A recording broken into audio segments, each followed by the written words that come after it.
कोल्हापूर म्हटलं की मटणावर आणि तांबड्या पांढऱ्या रश्श्यावर ताव देणाऱ्यांची संख्या कमी नाही. त्यात शिवाजी पेठ म्हटलं की काही बोलायलाच नको. ग्रामीण भागात यात्रा उरूस साजरे केले जातात. त्या धर्तीवर शिवाजी पेठेची सुद्धा एक यात्रा असावी या उद्देशानं 2007 साली शिवाजी पेठेतील काही मित्रांनी एकत्र येत शिवाजी पेठेची माही या यात्रेला सुरुवात केली. या अंतर्गत चांगल्या प्रतीचं मटण बाजारपेठेच्या दरापेक्षा कमी दरात उपलब्ध करून देण्यात येतं. 2007 साली उभा मारुती मंदिराचा लोकसहभागातून जीर्णोद्धार झाला आणि याच वर्षी हनुमान जयंती झाल्यावर जो पहिला बुधवार येईल त्या दिवशी ही यात्रा साजरी करण्याचं या मित्रांनी ठरवलं. यानुसार गेली 19 वर्ष ही परंपरा अखंडितपणे सुरू आहे.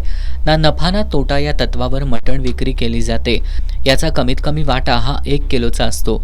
आज हा वाटा मिळवण्यासाठी नागरिकांनी पहाटेपासून रांगा लावल्या होत्या. यावर्षी प्रति किलो 620 रुपये इतका दर होता. दिवसभरात जवळपास 250हून अधिक बकरी कापण्यात आली तर 3.5 ते 4 हजार किलो मटणाची विक्री होईल असा विश्वास महादेव गायकवाड यांनी व्यक्त केला. आज 19वे वर्ष आहे आणि शिवाजी पेठेतली सगळी माणसं एकत्र यावीत आणि लेकी सुना त्यांचे पाहुणे पै सगळे एकत्र यावे याकरता मी माही करतोय. माझ्याबरोबर संजय लांबोरे, आनंदा पाटील, अनिल पवार, उदय भालकर ही सगळी माझी टीम, रामभाऊ साळुंखे ही सगळी टीम माझ्याबरोबर आहे. त्यामुळे ही माही सक्सेस होती. या गेल्या वर्षी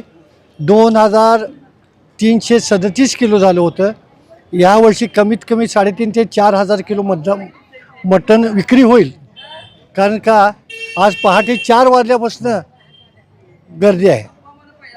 पहाटे 4 पासून मटण विक्रीला फार गर्दी आहे. मटणासाठी पहाटेपासून रांगा लागल्या होत्या. ही माही यापुढे सुद्धा अशीच अखंडित सुरू राहावी अशी अपेक्षा मटण खरेदीसाठी आलेल्या नागरिकांनी व्यक्त केली. बरेच दिवसांनी म्हणजे आम्ही तर राहत नसतो. आता चालू केले मटणाचं येणी जत्रा माही चालू केल्या. त्याच्यात नंबराला उभं राहिलोय. बराच वेळ झालं. आमच्या शेजारीच मांडव घातलेला असतोय. 19 वर्ष झाली ही माही चालू आहे.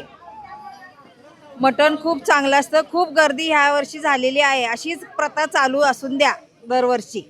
आज शिवाजी पेठेत प्रत्येकाच्या घरात मटणाचा बेत असल्यानं माहीनिमित्त पाहुणे तसंच मित्रमंडळी यांना आमंत्रण सुद्धा देण्यात आलं होतं. त्यामुळं आज शिवाजी पेठेत एक वेगळाच उत्साह जाणवत होता. सगळीकडे ग्रामीण यात्रेसारखं वातावरण पाहायला मिळालं.